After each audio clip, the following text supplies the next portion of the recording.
How to find the perfect trade setup in under 5 minutes. This is what this video is going to be about. From this one trade, I made $8,710. It took me 10 minutes. It took me 10 minutes and it took me like 5 minutes to find the trade. Even less than 5 minutes. I'm going to explain how you can do it. I have all the steps over here. We're going to go through all of the steps one by one and I'll teach you exactly how you can do this. This is a strategy that I follow every single day. Every single day when the stock market opens, this is exactly what I'm looking for. This is how I earn a living. This is what I do. So step one is to find the perfect stocks to trade. There's like 10,000 stocks in the stock market. We need to find this one. We need to find the one stock that's going to go up, that's going to make us a lot of money. How do we do that? It's very simple. Over here, it says you need to go to a stock screener. And this searches all the stocks in the stock market. That's the job of a screener. So it has a database of all the stocks and you can screen through certain ones. Okay, I want a stock that has this thing. I want a stock that has this thing. But if a stock has this thing, I don't want to see it. So you can just filter and categorize all the stocks that you want to see. It's very helpful. So that's the first thing you need to do. Now there's 20 billion screeners out there. There's like probably a new one every week. That's not the point. The point I'm trying to say is you need to look for a screener. The one I use is TradingView. It's like the default one over here. You can see it says stock screener. Pick it up. It's like the most basic one. Just use that. And you want to sort it by gap percentage. That's the main thing you want to do. You want to sort it by gap percentage. When I sort it by gap percentage, I can see all these stocks gapping up. 83, 70, 63, blah, blah, blah, blah, blah. All the gap is pre-market, the stock goes up. So you can see on one day, it closes right over here. And the next day, it opens over here. This window over here, this blue and orange thing, is pre-market and post-market. So something happens overnight where the stock just boom, it goes up.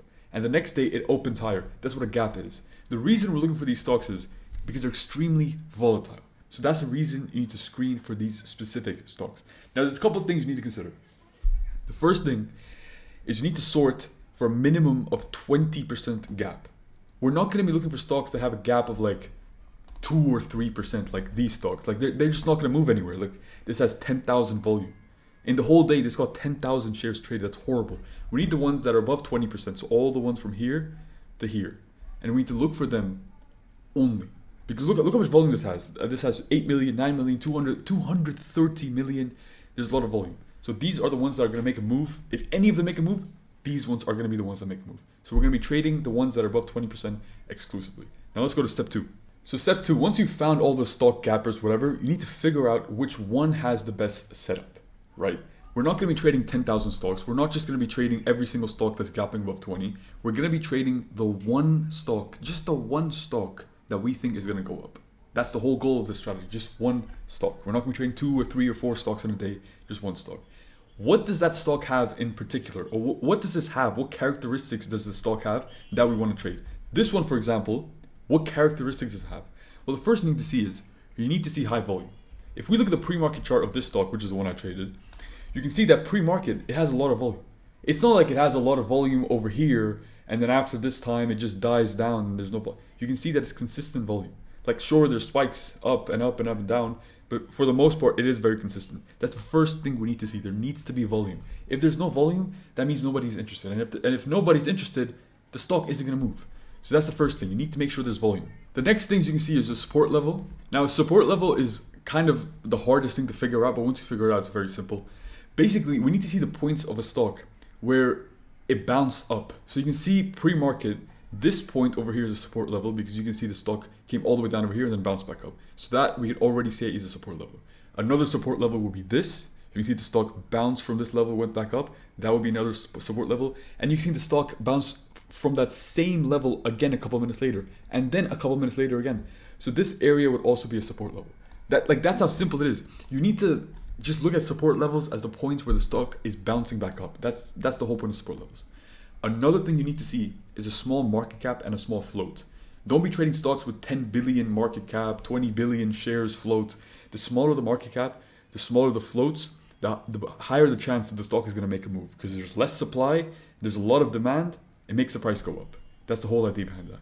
Let's go to step 3. So step 3 is to buy or enter or whatever you want to call it. Now, the very important thing is once we've identified the one from all the gappers that we like, we don't just enter as soon as market opens. So you can see, as soon as this stock opened, we don't just enter, we don't just press buy. That's a very foolish thing to do for a bunch of reasons, but one of the main reasons is you don't even know if the stock is gonna respect the support level or not. The stock could open, you instantly buy, and boom, it goes down, you lose a bunch of money. You hit your stop loss, you're down $10,000. Or the stock could open, and boom, it goes up. It's like at that point, you're just gambling, right? You're just hoping that it goes up, which is not a good thing to ride on. You shouldn't be riding on hope. You should be riding on like, yes, I'm sure of this. So how can we be sure of this? It's very simple. We need to see the support levels, and we need to make sure that the stock respects the support levels. And only if it respects the support levels will we enter. If, for example, we say, all right, my support level for this stock is this one over here, like this 25 cent level over here. And let's assume the market opened, the stock went down to 25 cents, and then it continued going down, and then it continued going down and down and down. Clearly, it's not respecting the support level. So we just don't buy. We don't buy the stock. That's it. Like that's the point I'm trying to say. If the stock does not respect the support level, you don't buy. That's the main thing. In this case, there's, like I said, like I mentioned before, there's multiple support levels. This one is a support level. This one is a support level. This one is a support level. There's multiple support levels, and you can see this stock bounced off this support level. A lot of volume came in, and that's when I entered. That should be your entry. You need to enter only when the stock confirms the support. Never enter as soon as market opens. That's a very bad idea. The stock could go sideways. It could go up, down. You don't really know what's going to happen. You don't want to be gambling it. So step number 4 is to exit and take profit. Right? This is what we're all here for. Now, the couple of things you need to remember is that you should sell with a plan. We're already buying with a plan. You should be selling with a plan. You should never sell because I felt like it, or I don't know, it just looks like it's not going to go any higher. You need to sell when you see weakness. Now, there's 3 main ways that I see weakness and then I end up selling. There's 3 main reasons. The first thing is VWAP resistance. So you can see over here, when I bought the stock ended up blasting through VWAP. This pink, purple, whatever the fuck, line over here is called VWAP. You can get it, click on indicators, click on VWAP, search it up. It's super simple. Everybody has it. If I saw that the stock was going up, touching VWAP and going back down, going up, touching VWAP and going back down, that means there's a big seller on VWAP and it has a lot of resistance. I'm just going to sell the stock right then and there because there's a lot of resistance on VWAP. I'm just going to sell. See, that's the first reason. Another reason I'd sell is if the stock, and this is one of the main reasons I sold in this stock, is you can see the pre-market high. The pre-market high in this specific stock is right over here. This 42 cent level over here. This is the highest point in the pre-market. This is the second place that I mainly sell. So if I can see that the stock has blasted through VWAP and has found support on VWAP, perfect. Now the next time I'm going to be looking to sell is on pre-market high. So stock goes up, up, up, hits the pre-market high level, and that's exactly when I sell. That's how simple it is. That's literally how simple it is. I'm selling with a plan. I'm not selling because I think, I don't know, maybe, eeny, meeny, miny, mo. I'm selling because I have a plan. And the third reason I'd sell is $half, whole dollar resistance. Essentially, let's look at this stock, right? It opened at 30 cents. The next major psychological resistance is going to be at 50 cents. After 50 cents, the next major psychological resistance is going to be $1. After $1, it might be $2, then it might be $5 and $10, and you get the point. Now, maybe specifically at $1 or $2, there's nothing going on. But the stock, for some reason, just goes to $1 and it instantly goes back down. You're like, why is it doing that? It's just psychological. It's just people are like, okay, I'm just going to sell at $1 because it's a nice round number. So always look out for that, because sometimes you'll see stocks going up to, for example, 50 cents over here, and then randomly they go back down. You're like, why is it going down to 50 cents? There's nothing here. There's no resistance. There's nothing. It's just because it's psychological. It's a nice round number. That's the price where a lot of people are like, yes, I'm going to sell there. That's why it goes down. So those are the 3 main reasons that you want to sell. You have to keep that in mind. And another major thing, and people don't understand this, you need to keep your losses small. You need to keep them tiny. If I lose on a stock, I will be down maximum like 8%. Maximum. So if the stock goes down and hits my stop loss will be set at around 8%. And most of the time, I don't even hit 8%. I hit maybe like 3 or 4%. Because I can see the stock's going down and it's going down really slowly and there's barely any volume. I'm like, obviously the stock is not going to go back up. Let me sell. And end up selling at like -3, -4, -5%. Keep your losses small. Don't like hold the stock when you're down -15%, hoping that maybe it'll go up. Just take the loss. Just take the loss. This is how you grow your account, by keeping your losses tiny. Because if I can have one win and make 37% profit, and I can have one loss and make like a 5 or 6% loss, my account is going to grow like crazy. So you need to ensure that your losses are tiny. Make sure the max that you're going to lose is like 5, 6, 7% max. Don't ever be in a stock when you're down like negative 15%. You're just gonna end up wrecking your account, so never do that. Now step 5 is to repeat and to stay consistent. This is the most important thing. Some people, they make money one day, let's say they make money on Monday, then on Wednesday they lose money, and then they're like, oh, I just give up. Like that's so stupid. Like, stay consistent with the strategy. It makes no sense to just switch a strategy every single day, every day a new strategy. Stay consistent with the strategy. And the most important thing you need to do is you need to analyze all of your trades. Nobody does this. I keep telling people to do this.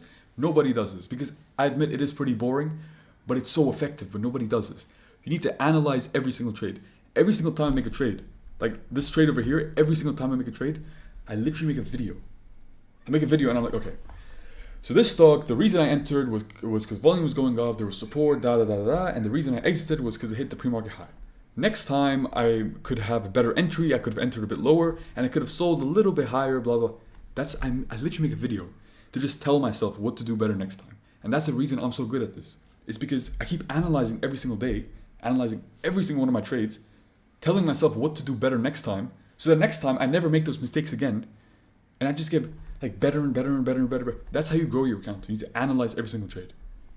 And sometimes what you end up finding out is, well, I just realized the reason I entered the trade was because I got nervous, or I got FOMO, or I don't know what I was doing. I just saw the stock go up, so I was like, let's enter.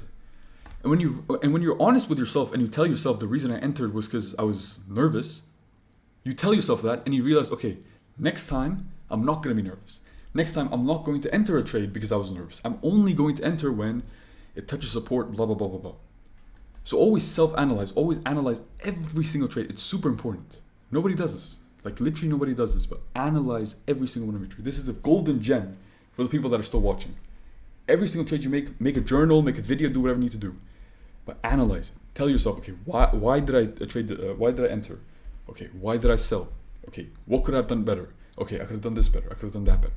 And then take the knowledge, the learnings that you had from today, and apply it the next day, and then apply it the next day, and the next day, and the next day, and that's how you get better and better and better. Very, very important. Now I'll show you some proof that this works for me and it works for a bunch of others. So as you guys know, we have the Drako Room. This is my personal community. You can see all the people that are making money from this community. It's crazy. Today, this guy Nick, he made $261. Luke made $216.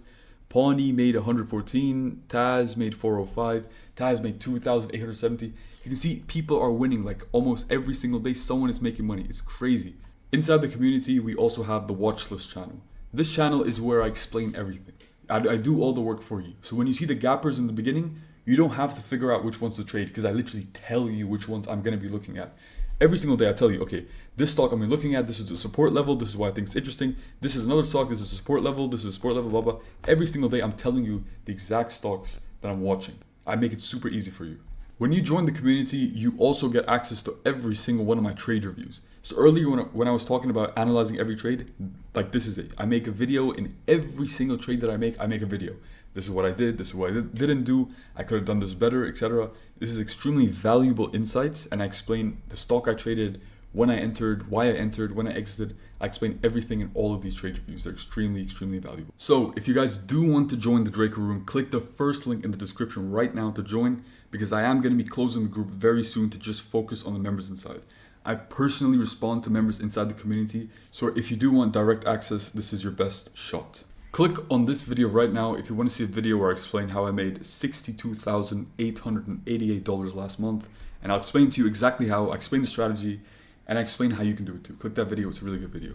And as always guys, subscribe, like, comment, share, everything, just smash everything guys. Thank you for watching, see you guys in the next video, peace.